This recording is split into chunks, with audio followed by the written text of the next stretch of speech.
अब हम पढ़ेंगे टर्शियरी स्ट्रक्चर ऑफ प्रोटीन के बारे में हम डिस्कस करेंगे। इससे पहले हमने दो क्या नाम है हमने प्रोटीन की कंफर्मेशन, फिलहाल हम कंफर्मेशन देख रहे हैं। अब तक हमने दो कंफर्मेशन देखी है।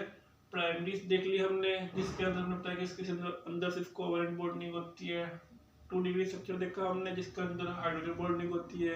अल्फा में इंट्रा होती है हाइड्रोजन बॉन्डिंग, और बीटा में इंटर होती है हाइड्रोजन बॉन्डिंग। अल्फा में सिस्टीन मॉलिक्यूल के थ्रू क्या नाम हमें उसके अंदर थोड़ी बहुत कोवलेंट लिंकेज देखने को मिलती है। अब हम पढ़ेंगे टर्शियरी स्ट्रक्चर ऑफ प्रोटीन के बारे में पढ़ेंगे।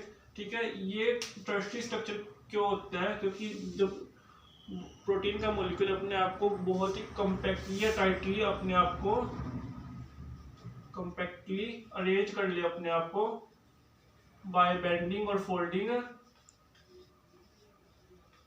बेंडिंग और फोल्डिंग, इतना अपने आप को टाइटली अपने आप को कॉम्पैक्ट कर ले कि उसके अंदर वाटर मॉलिक्यूल के लिए कोई स्पेस ना बचे।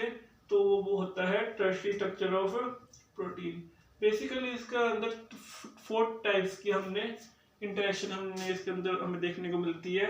बाकी में प्राइमरी और सेकेंडरी में हमें एक एक इंटरेक्शन देखने को मिलती थी। ठीक है, टर्शियरी के अंदर हमें 4 इंटरेक्शन देखने को मिलती है। सबसे पहले इसके अंदर कौन सी होती है इंटरेक्शन? इसके अंदर होती है आयनिक इंटरेक्शन। ठीक है, हमें पता है कि या प्रोटीन, जिनको नहीं पता तो देख लो, जो प्रोटीन के अंदर एक प्रॉपर्टी होती है विटर आयन।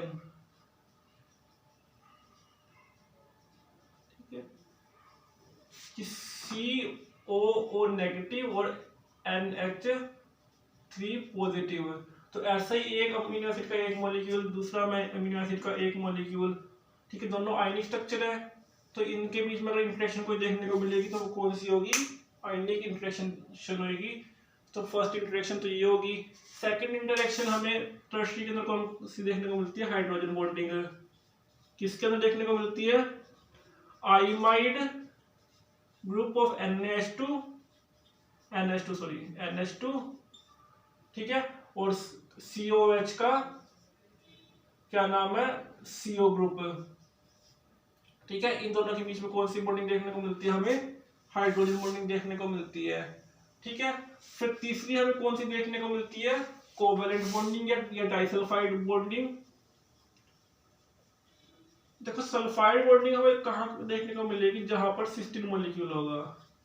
ठीक है, क्योंकि सल्फाइड बॉन्डिंग के लिए हमें सल्फर सल्फर चाहिए लिंकेज, और सल्फर सल्फर हमें किस अमीनो एसिड में देखने को मिलता है? सिर्फ सिस्टीन अमीनो एसिड के अंदर हमें सल्फर देखने को मिलता है जनरली। ठीक है, तो सल्फर सल्फर की जो लिंकेज हमें डाइसल्फाइड लिंकेज कहलाती है। 4th नंबर की लिंकेज हमें ये बॉन्डिंग कौन देखने को मिलती है? हमें हाइड्रोफोबिक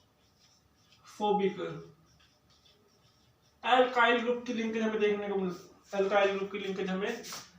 मिलती है। कौन सी? हाइड्रोफोबिक लिंकेज हमें देखने को मिलती है। तो हमें टर्शियरी स्ट्रक्चर ऑफ प्रोटीन हमें कहाँ देखने को मिलता है? जितने भी एंजाइम या बायोलॉजिकल फंक्शन ऑफ क्या नाम है, जो बायोलॉजिकल फंक्शन जो एंजाइम्स होते हैं, जिनको हम कैटलिस्ट भी बोलते हैं या एंजाइम्स बोलते हैं हम। ठीक है, एंजाइम्स बोलना सही रहेगा। तो उनके अंदर हमें कौन सा स्ट्रक्चर देखने को मिलेगा?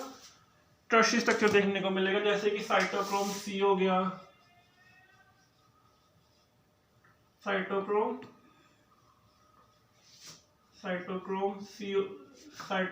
C ऑक्सीडेज हो गया। ये सब जितने भी हमारे पास, ये मायोग्लोबिनेज हो गया, इन सब के अंदर हमें क्या नाम है? टर्शियरी स्ट्रक्चर ऑफ प्रोटीन देखने को मिलते हैं। तो हमारे पास एविडेंस क्या है कि जो प्रोटीन होते हैं वो टर्शियरी स्ट्रक्चर को भी शो करते हैं।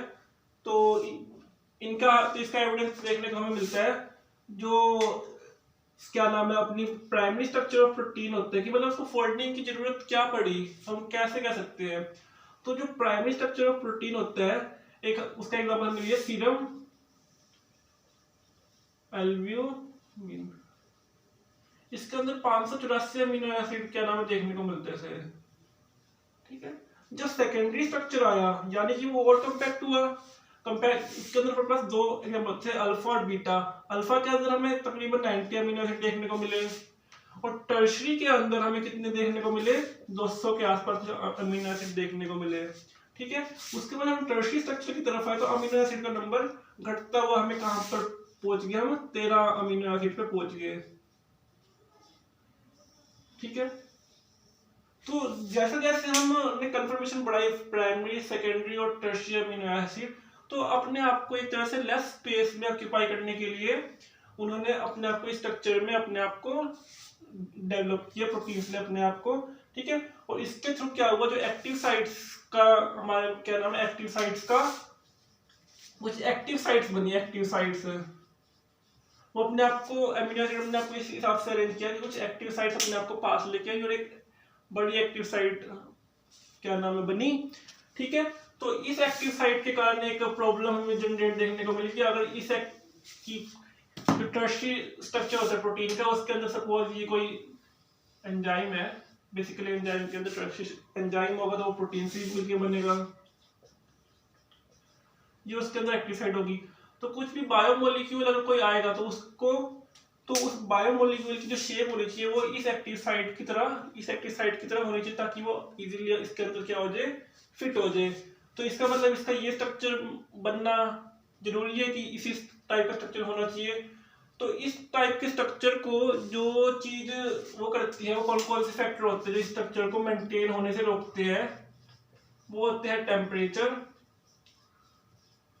पीएच। बेसिकली दो फैक्टर है, टेम्परेचर और पीएच, जो इस स्ट्रक्चर को क्या नाम है, डीनेचर करते हैं।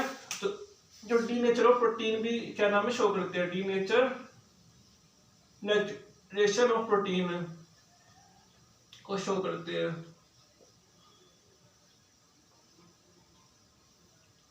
ठीक है, तो फिलहाल टर्शियरी स्ट्रक्चर में ऑफ प्रोटीन के अंदर इतना ही था, जहां पर हमने क्या क्या देखा, इनके अंदर कौन कौन सी फोर टाइप्स की इंटरेक्शन दिखती है।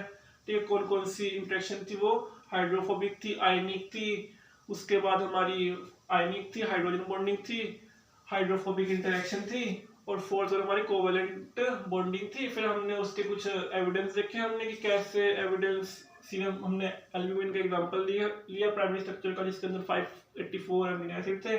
देन सेकेंडरी में वो अमीनो एसिड का नंबर कम हो गया।